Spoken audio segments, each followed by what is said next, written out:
ভিতরে গিয়ে দেখছে তো ওর আব্বা শুয়ে আছে। আব্বু চেক নিয়ে এসছে একটু আপনার কাছে কালেকশনের জন্য, চেক নিয়ে এসেছিল। তো ওর বাবা ছেলেকে শিখিয়ে দিচ্ছে, বলে দাও যে আমার আব্বু বাড়িতে নেই। মানে মিথ্যা বলতে শিখাচ্ছে।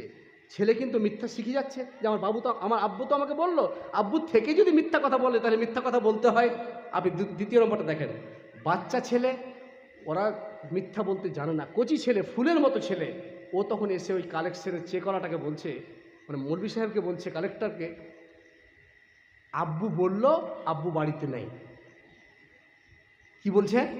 আব্বু বলল আব্বু বাড়িতে নেই।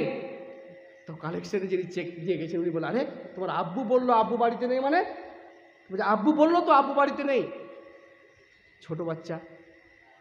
কারণ হচ্ছে আপনি আজকে তাকে মিথ্যা শিখিয়ে 500 টাকা কালেকশন নিত একটা মাদ্রাসা, আপনি বেঁচে গেলেন। 20 বছর পরে যখন ওর বিয়ে হবে, বিয়ে হওয়ার পরে ফলের ঠোঙাটা যখন স্ত্রীকে দেবে আর আপনি বলবেন যে ওটা কী ছিল, তখন ও বলবে এটা বাড়ির অন্য কিছু বাজার ছিল, এটা ফলের ঠোঙা ছিল না। কেন?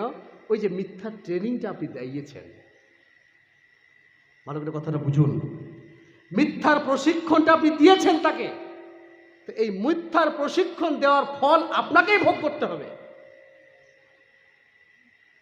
বাবা মা হিসেবে আপনার নৈতিক দায়িত্ব, কর্তব্য হচ্ছে তাকে সত্যটা শেখানো।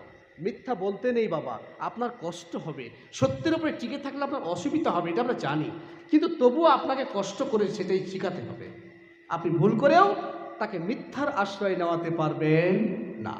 মিথ্যার আশ্রয় যদি নেওয়ান তাহলে আপনার অসুবিধা হবে, অন্য কারো অসুবিধা নয়।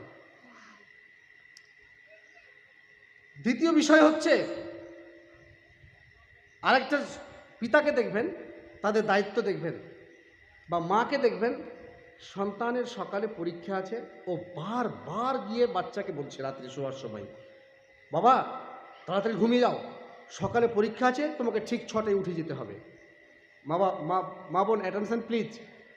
বারবার 5 বার থেকে 7 বার রুমে যাচ্ছে, বাবা সকালে তোমার পরীক্ষা আছে, তোমাকে দ্রুত 6টার দিকে উঠে যেতে হবে। একবার বলা হচ্ছে, ঘুমাওনি তুমি? ওর মা 4 বার 5 বার গার্ড করছে ঘুমানোর জন্য। দ্বিতীয় হচ্ছে, বাবা সকালে উঠেই কাজে যেতে হবে, তুমি ঘুমাও, এখনো ঘুমাওনি, কালকে অনেক কাজ। কিন্তু কোনো বাবা মার এটা কি বলা উচিত ছিল বা উচিত ছিল না? বাবা তাড়াতাড়ি ঘুমিয়ে যাও, সকালে ফজরের সালাত আদায় করতে হবে জামাতে। এটাই কোনো বাবা মা বলে?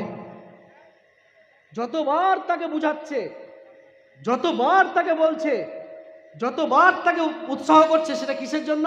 তার পরীক্ষার জন্য, কাজের জন্য। কিন্তু সালাত আদায় করতে হবে ফজরের নামাজে ভোর তার 3:30টায় উঠে, এই জন্য কোনো বাবা মা তাকে বলছে না। বন্ধু,